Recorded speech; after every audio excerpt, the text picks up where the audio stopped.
Hello, friends. This is Becky Solia. I'm Becky Solia, and I am the Social Work Witch. I wanted to talk to you today. I haven't made a video in a long time, but there was some stuff kind of going through my head today, and I thought it might be a good time to make a video. Before we begin, I want to give you a little bit of a content warning. We're going to talk a little bit today about death and grief. And if that's a little heavy for you right now, it's okay if you skip this one. I won't be mad, I promise. Anyway, that said, we're going to talk today about the past, the present, and the future. Bear with me. I promise it'll make sense. Today, as we're recording, it is Tuesday. I think it's Tuesday. They all kind of blend sometimes. It is October 29th, 2024. And it's one of those days that gets stuck in my head. And I'm going to tell you why. 13 years ago, on this day, I was expecting beautiful things to happen. 13 years ago, on this day, I married my second husband in a wild and crazy Halloween wedding. And that was the year, 2011 that is, that nothing ever seemed to go as planned. He had some illnesses going on and was recovering from some surgeries and was not as recovered as we thought he would be on our wedding day. On top of that, we woke up on that Saturday morning to the skies steel gray and snow falling. And by the time we arrived at our perfect haunted mansion location, there was a foot of wet snow on the ground. It was a beautiful day, even if only half of our people arrived. And the kids had a snowball fight in the front yard. And at the end of it all, even though things didn't go as we planned, we were married. And we thought that was the beginning of a whole new life for us. But remember that I said sometimes things don't go as they're supposed to go. It was 13 years ago today. We had all kinds of plans because that's what you do, right?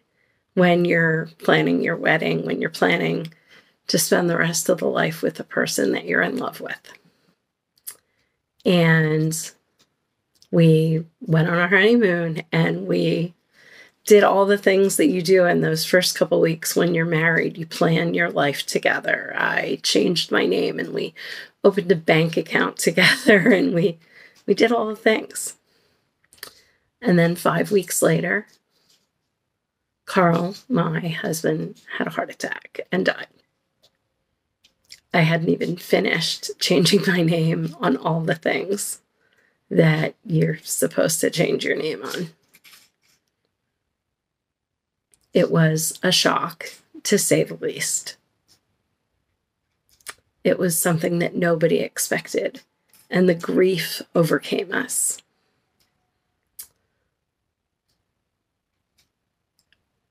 I remember sitting in the emergency room and them telling us that he was gone. I remember coming home and having to tell my kiddo that their stepfather that they loved was gone. I remember that we curled up in a ball on the living room floor and slept there like we were sleeping in a nest together while fielding phone calls from the hospital and the funeral director and the Gift of Life program and all of the other people that you have to talk to over the first 12 to 24 hours. I remember the grief and how it hit me like being hit by a truck, and at the same time, like it was piercing my soul. Tonight, while I was at dinner, I was reflecting on that, on this being 13 years ago today that I had gotten married and what our expectations were. And as we were talking about this, I was thinking about the aftermath. I was thinking about the nights that I knew my kiddo was crying because they were in grief. I was thinking about sorry, I've got a dog here now. Do you mind? I'm talking. I was thinking about going to family events over Christmas because it happened in December. And people saying to me, "Oh, Becky, I'm so sorry," followed by, "I don't know what to say." And that I didn't know what to say either. And I was sorry myself.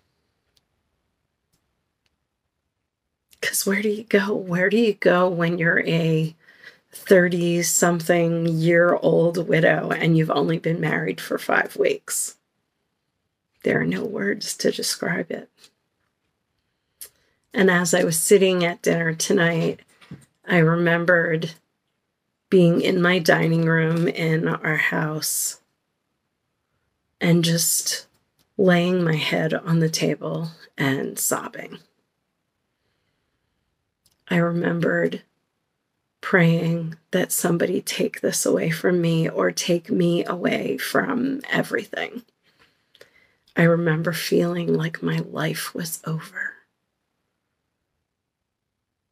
and not seeing a way forward and not even knowing where to begin.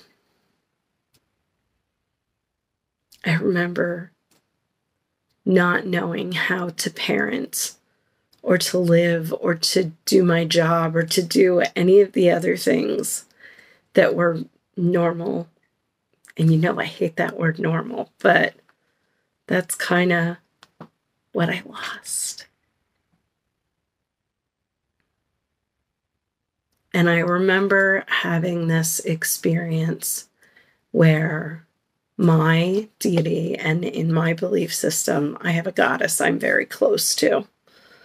I felt her come to me and I felt her wrap what felt like a warm cloak around me and just hold me there. And it wasn't so much that anyone said anything. There was just a feeling of warmth and comfort. And in that moment, I kind of knew that I would survive that night. Even though in that moment, I wasn't sure that I wanted to. But I felt that love, that comfort.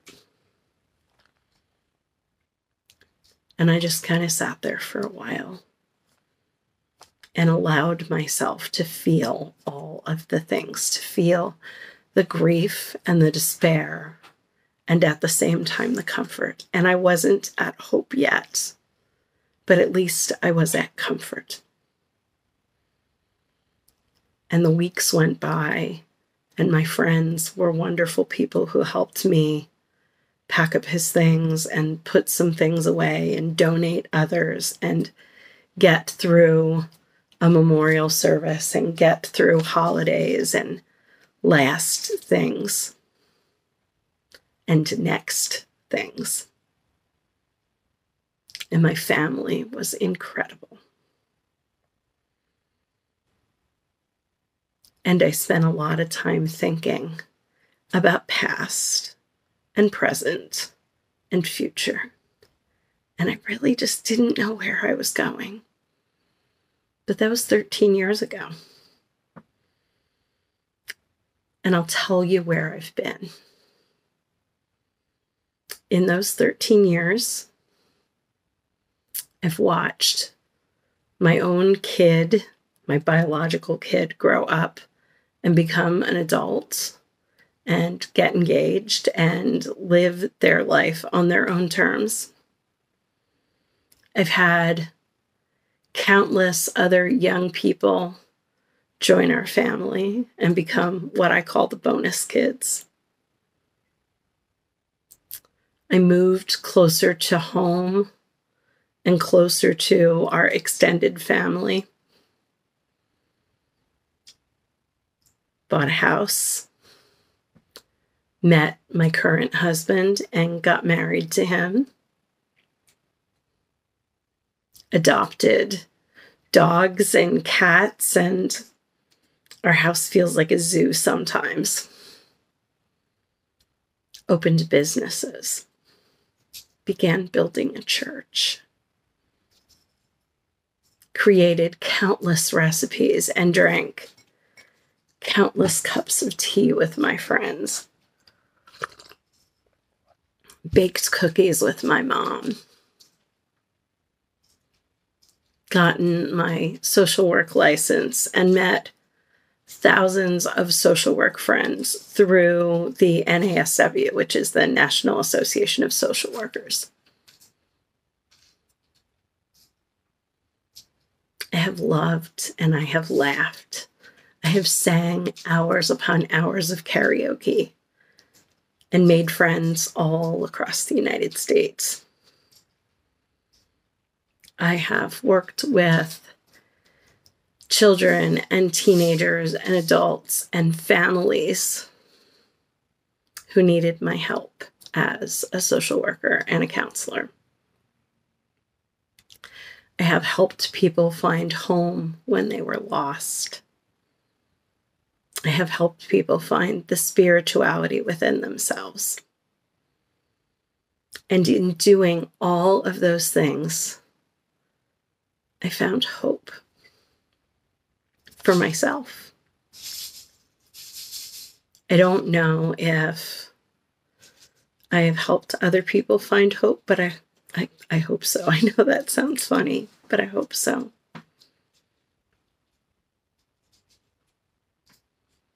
I think about that night and laying my head on the table and crying until I had no tears left. And not being able to imagine a future because I was so deep in despair. I remember the feeling of being down a deep, deep hole and not having the strength or the energy or the means to climb back out again. But 13 years later, I know that we can't climb out of it by ourselves, that we need people who love us and who see us and who know who we are to help us climb back out, whether they have a hand or a ladder or a rope or a flashlight.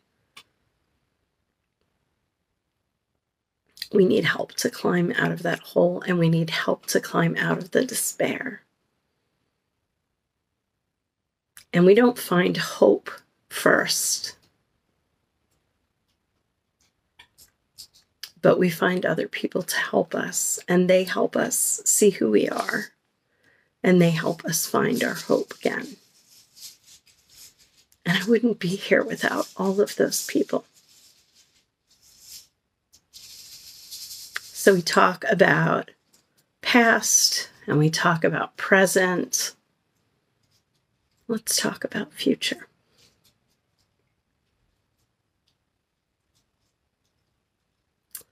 The future is getting up in the morning or the afternoon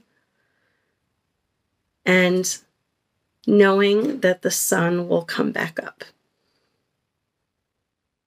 The future is knowing that even when you're having a hard day, cats will purr and birds will sing and flowers will bloom and fall leaves will fall from the trees and the wind will still blow, and the earth will still be steady under your feet. The future is knowing that if you get through the darkness, the light is waiting for you. The future is knowing that tomorrow exists. And if you can just get through today, tomorrow might be a little bit easier. I wish that I had known 13 years ago that I'd be here, but it wasn't physically possible. In that moment, hope was beyond imagination. But I'm making this video because I want you to know that hope exists. If we can just see past this moment so that we can get to our future. Okay.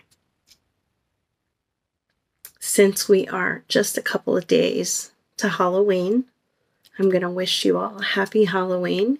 And if you celebrate Samhain like we do, I hope your Samhain fires burn bright, or maybe your candles. I hope your tea or your coffee is strong and your chocolate is sweet. I hope you have a blessed time, however you celebrate this season. And I wish you well, and I wish you hope. Good night.